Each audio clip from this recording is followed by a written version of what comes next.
Bonjour, je suis le docteur Becca, je suis psychiatre et responsable de la plateforme Live qui est sur l'hôpital du Vinatier.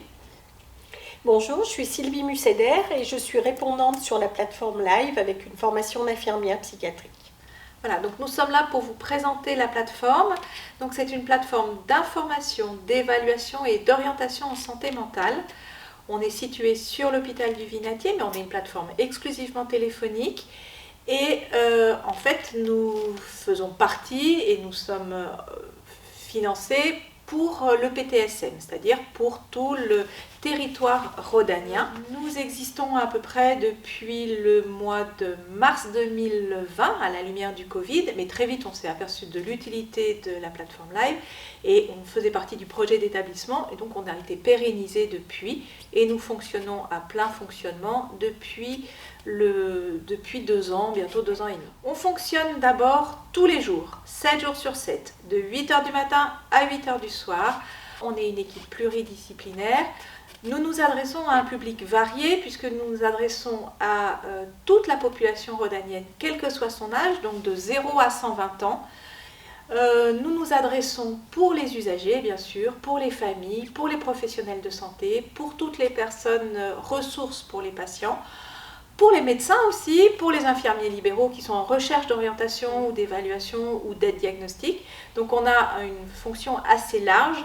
Nous avons plusieurs cordes à notre arc en termes de métiers. Donc nous avons des assistantes sociales qui sont là et qui répondent, ainsi qu'une psychologue et des infirmiers.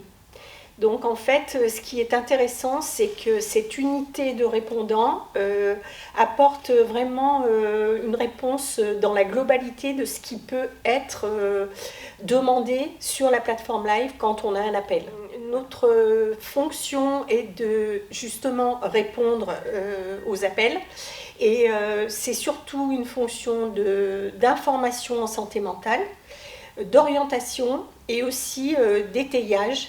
Donc au niveau des personnes qui appellent, l'idée c'est que cette équipe soit performante pour répondre à toutes ces personnes qui nous appellent. Alors, on ne répond pas obligatoirement à que de l'urgence. Notre vocation, c'est évidemment d'évaluer l'urgence. Donc si une situation est aiguë, ou bien c'est très très aigu et il va falloir appeler le SAMU, et donc on a un partenariat très serré avec l'équipe du centre 15, pour pouvoir envoyer des secours immédiatement. Donc en cas de crise suicidaire aiguë, on peut évaluer l'urgence. On peut également, si c'est une urgence psychiatrique orientée sur l'UPRM, donc sur les urgences psychiatriques de l'hôpital du Vinatier. Et puis la majorité des situations ne sont pas urgentes. Et effectivement, à ce moment-là, on va prendre le temps d'évaluer la situation clinique et de trouver l'orientation la plus adaptée en fonction de la situation de chacun. Et ça peut prendre 1 jour, 2 jours, 3 jours, mais on se donne les moyens à chaque fois d'appeler la structure pour être sûr qu'il y ait une disponibilité et ensuite de rappeler la personne qui a besoin du rendez-vous pour lui dire de prendre rendez-vous sur cette structure-là. Donc notre vocation, c'est effectivement de l'orientation, c'est du parcours de soins, mais c'est du parcours de soins sur les structures qui ont de la place. C'est ça un peu, c'est pas on vous donne une liste de téléphones appelés, c'est on s'assure que l'orientation est effective, adaptée sur une structure qui a de la place. Donc on a une excellente connaissance du réseau, c'est ça aussi notre spécificité, et c'est la connaissance du réseau en temps réel. On va insister quand même sur le fait que Live n'est pas une ligne d'écoute SOS Amitié, on est vraiment une plateforme professionnelle, avec des professionnels, en vue d'une évaluation psychiatrique et d'une orientation.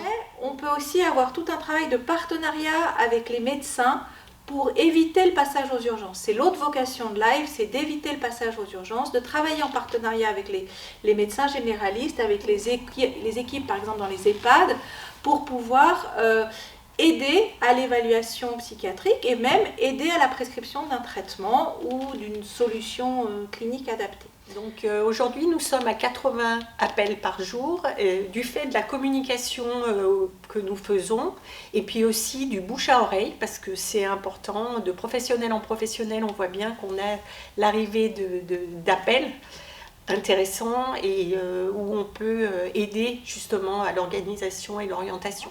Je vous donne un exemple. Là, ce matin, j'ai eu une dame qui vient d'accoucher d'un petit bébé qui a 3 mois.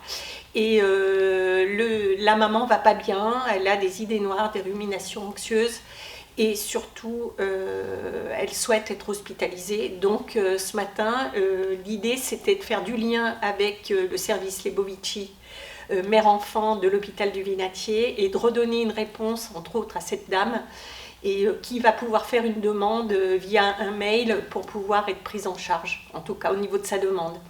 Donc voilà, c'est des choses très concrètes dont je vous parle. Et il est vrai que notre force, c'est d'avoir, comme disait le docteur Bécache, beaucoup de ressources et bien connaître le réseau, ce qui fait que vraiment on essaye d'avoir un parcours patient où il n'a pas à errer au niveau de la recherche, de l'orientation, mais on essaye de donner quelque chose un peu clé en main pour qu'ils puissent être repérés et qu'ils puissent être soignés. Alors, ce qu'on peut dire du travail sur live, globalement, c'est que c'est assez enthousiasmant. Je ne cacherai pas le plaisir quotidien de travailler sur cette équipe, de travailler dans la mission du parcours de soins, parce qu'on lit beaucoup dans les médias actuellement la pénurie de médecins, la pénurie de psychiatres, la paupérisation de la médecine. Et en fait, voilà, c'est une solution nouvelle pour pallier aux méandres de l'hospitalisation, aux méandres du parcours de soins. Et c'est extrêmement gratifiant parce que, sans nous vanter, mais quand même un petit peu, on a vraiment l'impression d'être utile. Et de fait, notre spécificité aussi du rappel, puisqu'on vérifie l'efficience de l'orientation. Et donc, on rappelle chaque situation pour être sûr que l'orientation a été effective, pour être sûr qu'en attendant le rendez-vous, les patients ne se sentent pas perdus. Donc ce rappel, l'attention qu'on porte aux autres, c'est déjà un pied à l'étrier dans le soin, réellement. Et puis les gens nous sont extrêmement reconnaissants. Et nous, si on peut servir, aider le parcours, aider surtout la personne, ça nous donne envie de continuer.